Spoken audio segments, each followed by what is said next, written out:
નમસ્કાર મિત્રો, સ્વાગત છે તમારું આપણી આ યુટ્યુબ ચેનલમાં જેનું નામ છે ગુજરાતી જીકેની જમાવટ.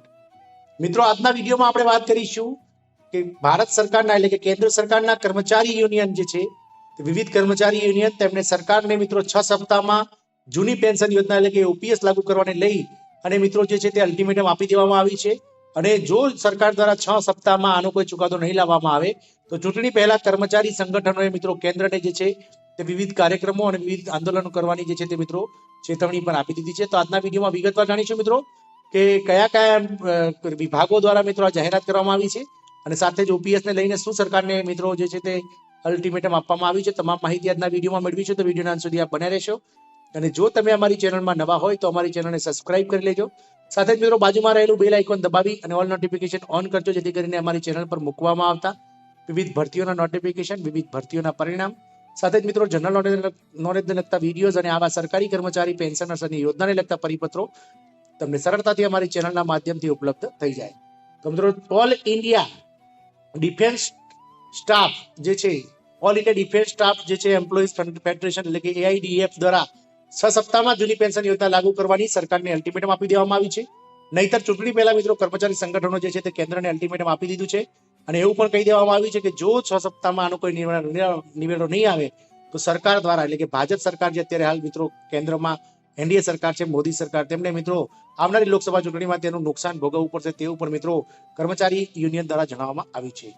6 મહિનામાં ઓપીએસ નહીં લાગુ કરાય તો દેશભરમાં અનિશ્ચિતકાળની હડતાલ કરવાની સંગઠનોની ચેતવણી આપી દેવામાં આવી છે. અને હડતાલ માટે રેલવે સહિતના સંગઠનોનું જે છે તે એઆઈડીએફ ને સમર્થન પણ પ્રાપ્ત થયું છે. લોકસભા ચૂંટણીમાં ઉલટફેર કરવાની પણ ચીમકી આપવામાં આવી છે. મિત્રો, કેન્દ્રીય કર્મચારીઓ એ દેશમાં જૂની પેન્શન યોજના એટલે કે ઓલ્ડ પેન્શન સ્કીમને ફરી લાગુ કરવા કેન્દ્ર સરકારને 6 અઠવાડિયાનું અલ્ટિમેટમ આપ્યું છે. જો આ સમયગાળાની અંદર નિર્ણય નહીં લેવામાં આવે તો દેશભરમાં અનિશ્ચિતકાળની હડતાલ શરૂ કરવાની ચીમકી આપી છે. આજે નવી દિલ્હીમાં યોજાયેલ national joint council of action એટલે કે એનજેસીએ ના અધિકારીઓની બેઠકમાં આ નિર્ણય લેવાયો છે. એનજેસીએ ના સંયોજક શિવગોપાલ મિશ્રાએ બેઠકની અધ્યક્ષતા કરી હતી. બેઠકમાં જણાવાયું છે કે અનિશ્ચિતકાળ માટેની હડતાલની નોટિસ આપવા માટે હડતાલની તારીખ જાહેર કરવા 2 દિવસની અંદર કમિટીની રચના કરવામાં આવશે. એટલે કે મિત્રો જો સરકાર 6 સપ્તાહમાં ઓપીએસ ને લઈને કોઈ નિર્ણય નહીં લે તો એનજેસીવાય દ્વારા મિત્રો જે છે તે એક કમિટી બનાવવામાં આવશે અને એ કમિટી દ્વારા મિત્રો હડતાલને લઈને વિવિધ કાર્યક્રમો જાહેર કરવામાં આવશે આવનાર સમયમાં.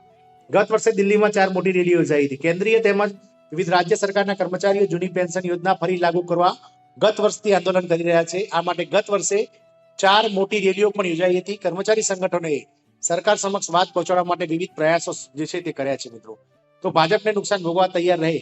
ઓપીએસ માટે રચાયેલી ઓલ ઇન્ડિયા ડિફેન્સ એમ્પ્લોઈઝ ફેડરેશનના સંચાલન સમિતિના વરિષ્ઠ સભ્ય અને એઆઈડીઈએફ ના મહાસચિવ શ્રી કુમારે કહ્યું છે કે લોકસભા ચૂંટણી પહેલા ઓપીએસ લાગુ કરવામાં નહીં આવે તો ભાજપે ગંભીર પરિણામ ભોગવવું પડશે. કર્મચારીઓ, પેન્શનરો અને તેમના સંબંધીઓ થઈ આ સંખ્યા 10 કરોડને પાર પહોંચે છે. આ સંખ્યા ચૂંટણીમાં ઉલટફેર કરવા માટે મિત્રો જે છે તે નિર્ણાયક સાબિત થઈ શકે છે. દેશના 2 મોટા કર્મચારી સંગઠન પણ હડતાલના સમર્થનમાં. એઆઈડીએફ ના મિત્રો જે છે મહાસચિવ શ્રી કુમારે જણાવ્યું હતું કે દેશના 2 મોટા કર્મચારી સંગઠન રેલવે અને સિવિલ એટલે કે સંરક્ષણ ડિફેન્સ દ્વારા અનિશ્ચિતકાળની હડતાલ માટે સહમતિ આપી દેવામાં આવી છે. રેલવેના 11 લાખ કર્મચારીઓમાંથી 96% કર્મચારી અનિશ્ચિતકાળ સુધી હડતાલ પર જવા તૈયાર છે. આ ઉપરાંત સંરક્ષણ વિભાગ એટલે કે સિવિલના 4 લાખ કર્મચારીમાંથી 97% કર્મચારીઓએ પણ હડતાલને સમર્થન આપ્યું છે. સ્ટ્રાઇક બેલેન્સ હેઠળ 400 ડિફેન્સ યુનિટ, 7349 રેલવે સ્ટેશન, વિભાગીય અને ઝોનલ કચેરી, 42 રેલવે વર્કશોપ અને 7 રેલવે પ્રોડક્શન યુનિટ પરના 20 અને 21 નવેમ્બરે વોટ નાખવામાં આવ્યા હતા. ઓપીએસ મુદ્દે વિવિધ કેન્દ્રીય કર્મચારી સંગઠનો તેમજ રાજ્યના એસોસિએશન દ્વારા એક સાથે આવી ગયા છે. મિત્રો, આમ મિત્રો હવે વિવિધ રાજ્ય સરકારો અને કેન્દ્ર સરકારના કર્મચારીઓ એક મળી અને જે છે તે આવનારી લોકસભા ચૂંટણી પહેલા સરકાર પાસે ઘેરાવ કરી રહ્યા છે અને સરકારને મિત્રો ચૂંટણી પહેલા, લોકસભાની ચૂંટણી પહેલા મિત્રો જે છે તે ઝુકાવવાના તમામ પ્રયાસો હાલ જે આ સમય જોતા ઓલ ઇન્ડિયા જે ગવર્મેન્ટ એમ્પ્લોઈઝ ફેડરેશન છે તેના દ્વારા કરવામાં આવી રહ્યા હોય તેવું લાગે છે. જોવાનું તો એ જ રહેશે કે આવતા સમયમાં મિત્રો એનડીએ સરકાર એટલે કે મોદી સરકાર આજે આપવામાં આવ્યું છે સરકારી કર્મચારી અલ્ટિમેટમ, તેના લઈને કોઈ ખાસ પગલાં ભરે છે કે નહીં તે જોવાનું રહેશે. આશા રાખીશું કે આ માહિતીથી આપ સંતુષ્ટ હશો. જય હિન્દ, અસ્તુ.